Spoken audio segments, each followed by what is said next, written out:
마태복음 2장 1절부터 12절 말씀을 가지고 우리의 목자이신 예수님이라는 제목으로 하나님 말씀 증거하겠습니다. 성탄 메시지 우리의 목자 되신 예수님입니다.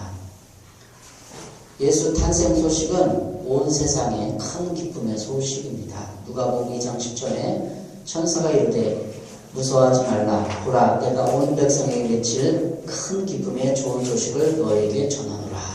이렇게 천사가 마리아에게, 목자들에게 또 이렇게 전해줬죠. 큰 기쁨의 좋은 소식입니다. 예수님이 탄생한 이 소식, 그리고 지금 인류 역사상 예수님이 탄생만큼 가장 고귀하고 존귀하고 기쁨을 주는 소식은 없습니다. 우리 일상 삶 속에서 늘 이것을 생각하고 또 생활의 여들 때문에 또 이런저런 상처 때문에 힘든 일 때문에 잊고 살지만 하나님이 이 땅을 위해서, 죄를 위해서, 우리들 위해서 아기 예수님을 보내주셨다는 것만으로도 너무나 감격적이고 큰 기쁨인 것입니다. 예수님 태어날 당시에 예수님이 이제 메시아인 걸 알고 아기 예수님 태어났다는 것을 아는 사람은 인류 역사상 극소수였습니다. 누가복음 2장에 목자들이 있었고 안나가 있었고 또 예수님의 부모님들이 알았죠. 천사들을 통해서 알려줬으니까 극소수 몇 사람밖에 안 됐어요. 한 10명, 20명 이 정도밖에 안 된 것 같아요. 목자들이 한 대여섯 명, 10명 정도 될지 모르겠죠. 어쨌든 극소수만 그 소식을 알고 기뻐했어요. 우리도 거기에 동참해요. 우리 삶을 정리하고 성탄절을 맞는 우리 마음 자세는 기쁨이다. 나를 위해서 구세주가 나셨다는 그것을 생각해보고 묵상해보도록 하겠습니다. 우리의 목자 되신 예수님이 태어난 날입니다. 오늘 성경 본문 6절에 보면 유대 땅 베들레헴아 너는 유대 고을 중에서 가장 작지 아니하도다. 내게서 한 다스린 자가 나와서 내 백성 이스라엘의 목자가 되리라. 아기 예수님은 이스라엘의 목자가 됐고 그 십자가 사건으로 말미암아 온 인류의 목자가 되셨고 또 그 2000년의 수많은 역사 가운데 또 나의 개인의 목자가 되셨습니다. 성탄절을 맞이하는 우리를 그리고 하나님을 기쁘시게 하는 교회, 우리 교회가 개척되고 처음 성탄절을 맞이했습니다. 우리 교회는 하나님을 기쁘시게 하는 교회가 되기를 원합니다. 그런 마음의 소원이고 갈망이고 비전이 있습니다. 하나님을 기쁘시게 하는 교회는 어떤 교회일까를 많이 생각해 보았습니다. 성탄절도 그런 생각을 가지고 맞이해 봅니다. 작은 자들, 이 땅에서 방황하며 힘들어하는 이들, 또 영적으로 군사를 훈련시켜서 영적 전쟁에 쓰임받는 신자들을 양육하는 것, 많은 것을 생각해 봅니다. 성탄절만큼 우리에게 의미 깊게 다가오는 날도 없습니다. 왜냐하면 우리의 목자 되신 예수 그리스도가 태어난 날이기 때문입니다. 우리가 어떻게 인생의 방황을 종지부를 찍고 또 힘들어하는 일을 돌보고 영적으로 군사가 될 수 있는가? 우리의 목자를 만나면 됩니다. 목자가 양을 치고 기르고 보호하듯이 우리 개인적인 예수님 그리스도의 인격이신 예수님을 만나면, 목자 되신 예수님을 만나면 우리가 그 문제를 해결할 수 있다는 것입니다. 하나님이 기뻐하시는 기회가 될 수 있다는 것이죠. 개인적으로 예수 그리스도가 목자인 것을 깨닫고 삶에 적용하고 느끼고 깨달아가는 과정이 성화의 과정 같아요. 그러니까 목자가 양을 돌보는데 안 돌본다고 자꾸 믿음이 없어지고 낙심하고 짜증나고 힘들어하고 그런 거죠. 나를 돌보고 있고 나를 인도하고 있다. 근데 왜 불안하고 두렵고 짜증나고 세상 일이 힘들어합니까? 그건 인격적인 예수님을 목자로 만나야 되는 거. 나를 진짜 인도하고 있다는 것을 삶에서 체험해야 되는 거죠.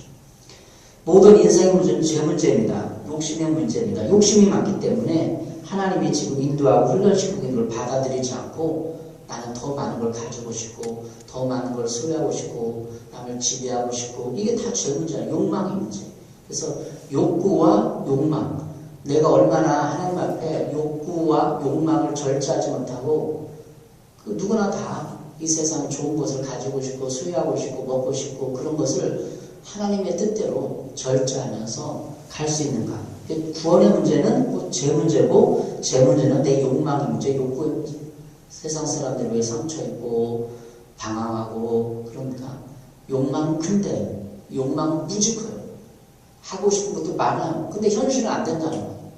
현실은 안 되는데 너무 안 되는 이유는 남편한테 돌리고 아내한테 돌리고 환경한테 돌리고 세상한테 돌리고 자기는 아무런 문제가 없는 것처럼 그 생각 자체가 죄라는 거죠. 마태복음 1장 21절에 아들을 낳으리니 이름을 예수라 하라. 이는 그가 자기 백성을 그들의 죄에서 구원할 자심이라.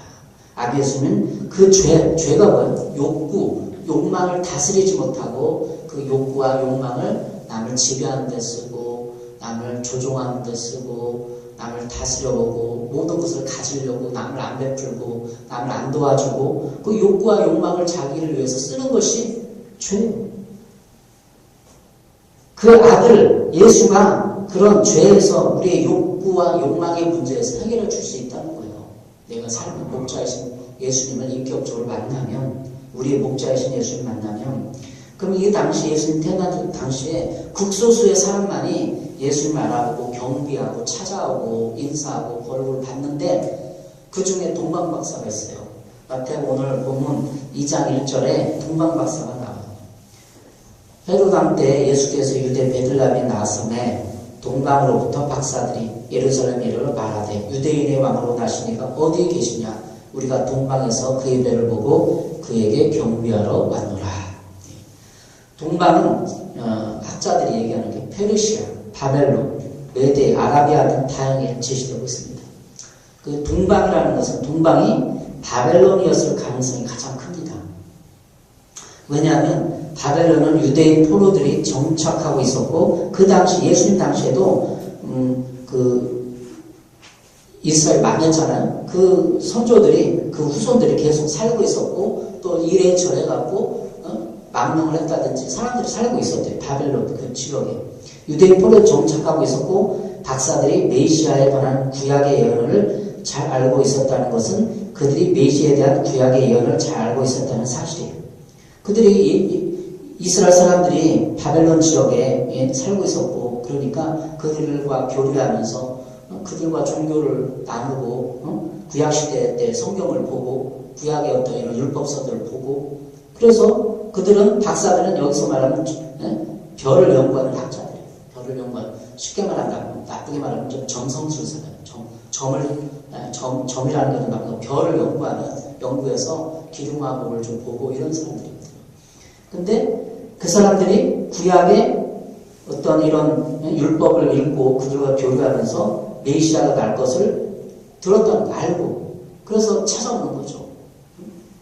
근데 그 당시에 헤롯 왕과 유대 사람들은 알아보지 못했어요. 났는데도 모르고 이방인들이 이스라엘 사람 아닌 이방인들이 알았다는 거예요. 기쁨의 큰 소식을. 왜 그럴까요? 이스라엘 사람들이 제가 서도 얘기했지만 욕망과 욕구에 노예가 됐기 때문에 더 기득권을 갖고 싶고 정치적 욕망이 있고 왕이 되고 싶고 더 승진하고 싶고 돈을 벌고 싶고 이런 욕구와 욕망 때문에 메시아이신 예수 그리스도를 알아보지 못하고 예언서를 수많은 바리새인들이 읽었을 거 아니에요. 근데 그걸 모르는 거예요. 율법을 읽었으면 암송했으면서도 모르는 거예요. 헤롯 왕과 3절에 보면 헤롯 왕과 온 유대인들이 듣고 소동한지라 왕이 모든 대제사장과 백성의 서기관들을 모아 그리스도가 어디서 나겠느냐 물으니 4절까지 읽었습니다. 5절 이르되 유대 베들레헴이니 이는 선지자로 이렇게 기록된 바 유대 땅 베들레헴아 너는 유대 고을 중에서 가장 작지 않다. 이게 지금 6절은 미가서 5장 2절을 인용한 거예요. 다시 말하면 미가서 구약 그 예언서 미가서에 보면 이스라엘이 베들레헴에서 날 것을 이스라엘 목자가 날 것을 메시아가 날 것을 예언했어요. 미가 선지자를 통해서. 근데 미가 그 율법서를 유대 사람들은 알고 있었고 다시 바벨론 지역에 유대인들의 후손도 알고 있었고 그들과 교류하면서 율법을 알고 서로 종교에도 토론하고 철학에 논하고 별을 연구하고 이런 사람들이 알았다는 거예요. 이방인은 몰랐다는 거예요. 미가서 5장 2절에 보면 베들레헴 에브라다야 이렇게 기록을 되어 있습니다. 에브라다. 이 에브라다는 베들레헴의 시적 또 고전적 표현이에요. 그러니까 베들레헴 에브라다라는 말은 고전적 옛날 말에 베들레헴이라는 뜻이에요. 그러니까 베들레헴과 에브라 똑같은 단어라는 거죠.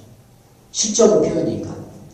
그리고 유다 족속 중에, 유다 골 중에, 마태복음 2장 9절 유다 골 중에 나오는 유다 족속 쪽이라고 미가 2장 5장 2절에 나옵니다. 족속은 골의 의인화로 표현된 말이에요. 그러니까 너무나 웃긴 사람도 이스라엘 보면 어떻게 보면 그 율법서를 암송하고 했으면서도 언제 어떻게 태어날지도 모르고 그걸 알아보지 못하는 거예요. 그것이 죄인들의 속성이에요. 욕망과 욕구에 또 기득권에 권력에 노예가 된 사람들은, 욕심에 노예가 된 사람들은 진리를 알아보지 못하고 깨닫지 못하고 오히려 미워하고 멸시하고 헤롯 왕도 자기 왕권이 왕이 태어났는데 내가 왕이 언젠가 이 아기한테 쿠데타를 일으키겠다. 그래서 죽을지도 모른다. 그 두려운 거 아니에요? 그래서 아기를 다 죽여버리잖아요. 몇 세 때. 그게 그 속성이 욕구와 욕망인 거죠. 이스라엘의 목자 대신 예수 그리스도 6절에 나왔지만 내 백성 이스라엘의 목자가 되리라. 이 예언된 말씀이 우리가 깊이 이해하고 받아들여야 됩니다. 우리의 목자인가? 예수님은 우리의 목자십니다. 그의 탄생은 우리 인간에게 누구나 알 수 없는, 누구도 해결해 줄 수 없는 죄 문제, 욕구와 욕망의 문제, 그리고 사랑의 문제를 해결해 주셨습니다. 욕구와 욕망이 너무나 많고 절제하지 못하고 그를 통해서 남에게 피해를 주고 그런 사람들은 사랑의 문제 때문에 사랑을 못 받아서 진리 대신 예수 그리스도를 못 만나서 그렇다는 거죠. 목회자는 양을 치는 사람입니다.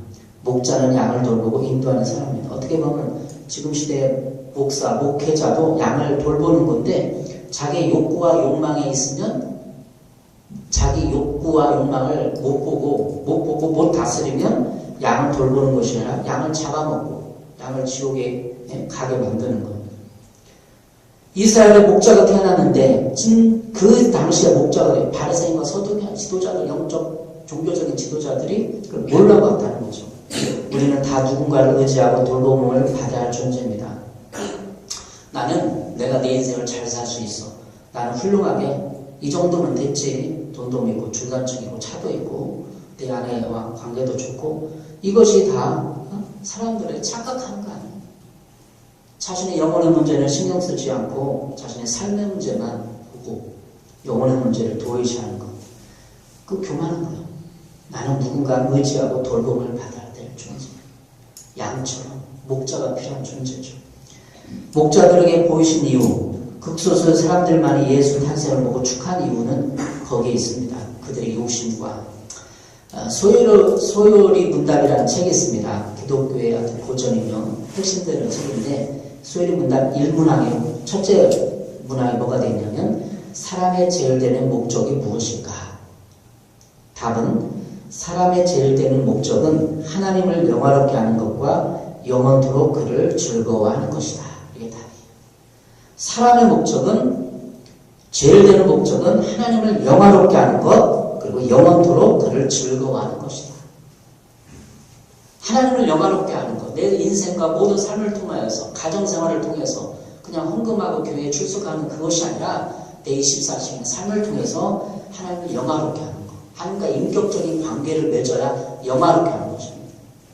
그냥 공로로, 일로 교회에서 충성하고 봉사, 헌금했다는 것이 아니라 일상 24시간을 주님과 인격적인 교제를 맺고 주님과 묻고 답하면서 주님을 의지하며 살아가는 삶을 영화롭게 하는 거예요.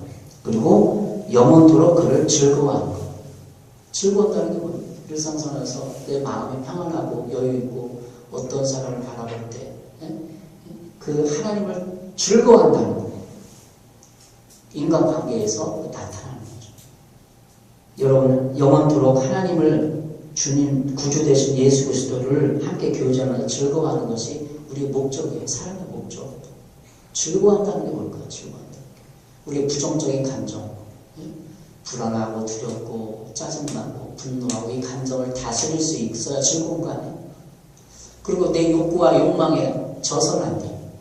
욕구와 욕망을, 누구나 다 욕구와 욕망이 있어요. 이것도 하고 싶고, 저도 하고 싶은 게 많아요. 테스트도 치고 싶고, 헬스도 하고 싶고, 여유가 되면 여행도 좀 가고 싶고, 다 누구나 다 있는 거예요. 근데 그것을 하나님께 굴복시키면서 그것을 적절히 사용하면서 하나님을 즐거워하는 영원토록 하나님을 영화롭게 하는 것이며 영원토록 그를 즐거워하는 것입니다. 시편 73편 25절에 하늘에서는 주 외에 누가 내게 있으리요 땅에서는 주밖에 내가 사모할 이 없나이다. 시편 73편 25절 땅에서는 주밖에 사모할 이가 없다.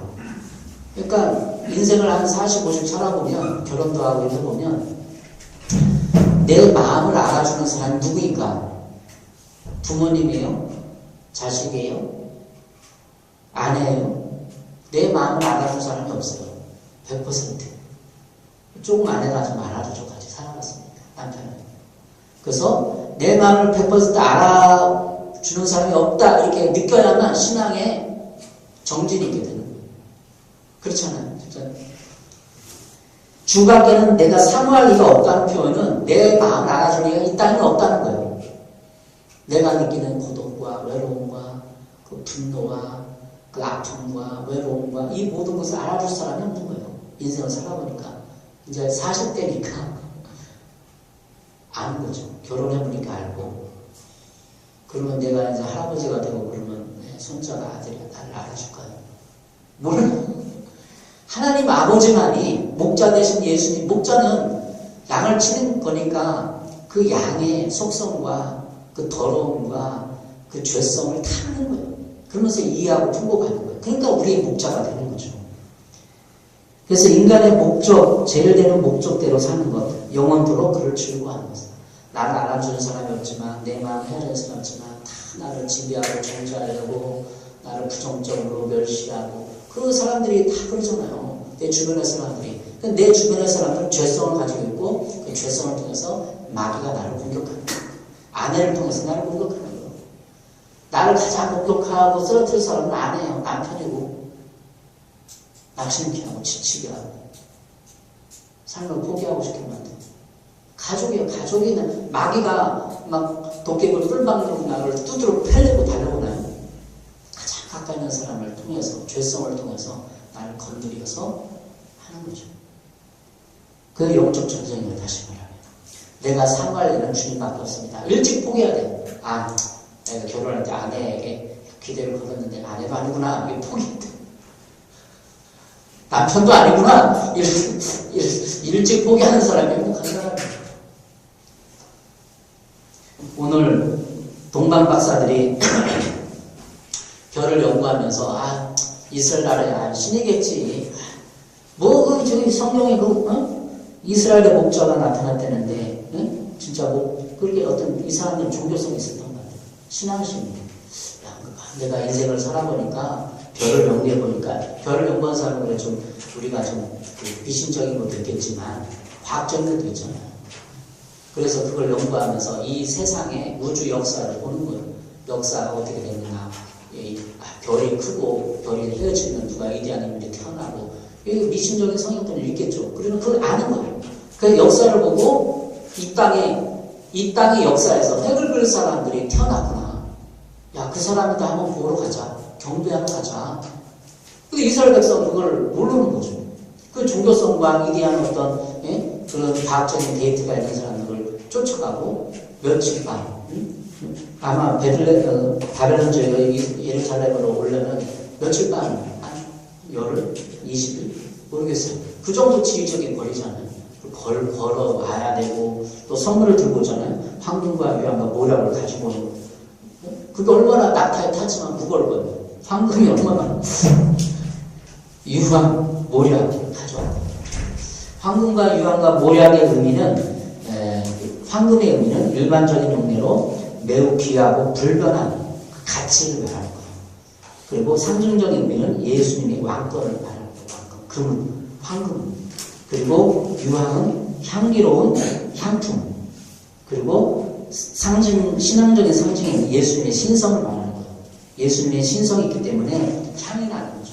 인간들은 예수님이 육체를 입고 나왔지만 인간의 향이 나요. 그 예수님이 인성을 가지고 있는데 대변 안 보셨을까요? 냄새가 나잖아요. 근데 유황을 들었다는 것은 예수님의 신성을 말하는 거예요. 그 안에 예수님의 신성을 가지고 있다. 그리고 모략은 시체를 염하거나 부패를 방지하는 거예요. 모략이. 예수님의 순환과 대속의 죽음을 예표하는 거예요. 그러니까 왜 이 사람들이 어떻게 이렇게 적절하게 선물을 가져왔는지 진짜 기가 막혀요. 알고 가지고 왔는지 아니면 이 사람들이 동방 박사들이 그냥 모르고 가져왔는데 그 당시 가장 귀한 것을 가져왔는데 모르고 나중에 이 황금과 유황의 모략의 상징적인 의미를 알잖아요. 근데 적절하게 가져오고 알고 가져왔는지 모르고 가져온 거죠. 알고 가져왔을 가능성이 크다는 거죠. 구약을 읽어봤으니까. 구약 이 사람들이 읽어보고 소문도 들어보고 인류 역사상 가장 큰 인물이 태어났다는 걸 알아요. 별을 보니까 그만한 별이 없거든. 그래서 예수님의 왕권, 신성, 예수님의 순환과 대속 죽음을 기억하고 인류 역사에 있어서 우리가 기억할 수 있는 것입니다. 이런 분이 우리의 목자이십니다. 왕권을 가지고 신성을 가지고 계시고 예수님의 순환과 대속 죽음을 했던 분을 우리의 목자로 오셨습니다. 성탄절을 맞이하는 우리가 너무 기뻐하되고 또 기뻐하지 않은 우리가 생각을 해봐요. 왜 기쁘지 않은가? 여호와는 나의 목자시니 내게 부족함이 없으리로다. 이 말씀처럼 여호와가 나의 목자인가? 여호와는 나의 목자가 아니고 돈이 나의 목자인가? 돈이 나의 목자이니 내가 부족함이 없으리로다. TV가 나의 목자시니 내가 부족함이 없으리로다. 생활비 좀 적으면 어때요? 좀 부족하고 못 쓰면 어떡해요? 그건 내 욕망이 아닌가? 욕망, 욕구. 욕구와 욕망에 져서는 안 돼요. 그냥 없으면 없는 대로, 뭐 TV 없으면 없는 대로 이렇게 훌훌 털어봐야 내 욕구와 욕망이 안 지고 진리 대신 예수를 발견하고 기뻐할 수 있는 거죠. 여러분, 저도 많이 먹고 싶고 많이 여행도 다니고 싶고 저도 하고 싶은 게 많아요. 솔직하게 그래요. 그런데 이 욕구와 욕망은 주님의 그 영적인 축복에 비하면 아무것도 아니라는 걸 알잖아요. 그래서 살아보니까 거기에 불복할 수 없습니다. 내 취미 때문에 돈을 갖다 주고 하나님의 믿음을 섬기는 것을 포기할 수는 없는 거예요. 성탄절 더 놀고 싶고 가족들과 보내고 싶고 예배하는 우리들도 거기에 불복하지 않는 거예요. 내 욕구와 욕망, 가족들과 더 행복하게 보내고 싶고 더 먹고 싶고 그 헌금이면 내가 어딘데 그 헌금이면 내가 아이들 더 사줄 수 있고 그런 거 아니에요. 다 우리 인간인가 똑같은 거 아니에요. 근데 그 성탄을 기뻐하면서 또 용돈과 물질을 드리면서 그러니까 내 신앙의 표시야. 하나님을 더 예수 탄생을 기뻐해야지. 이런 신앙적인 표현입니다. 우리는 거기에 욕구와 욕망에 져서는 안 됩니다. 마귀는 욕구와 욕망을 타고 들어와요. 그래서 거기는 지심하시고 오늘도 다시 한번 아기 예수님의 탄생을 축하하고 신앙적인 의미를 찾고 내가 오늘 살아가는 이유를 발견해야 합니다. 그래야 지지 않습니다. 기도하겠습니다. 사랑해 주님 감사합니다. 예수 탄생을 맞아 우리가 축하하고 경배하는 날입니다. 우리가 더 기쁨의 삶을 살 수 있도록 아기 예수님 탄생을 축하하며 아버지 찬양할 수 있도록 도와주시옵소서. 예수님의 이름으로 기도했습니다. 아멘.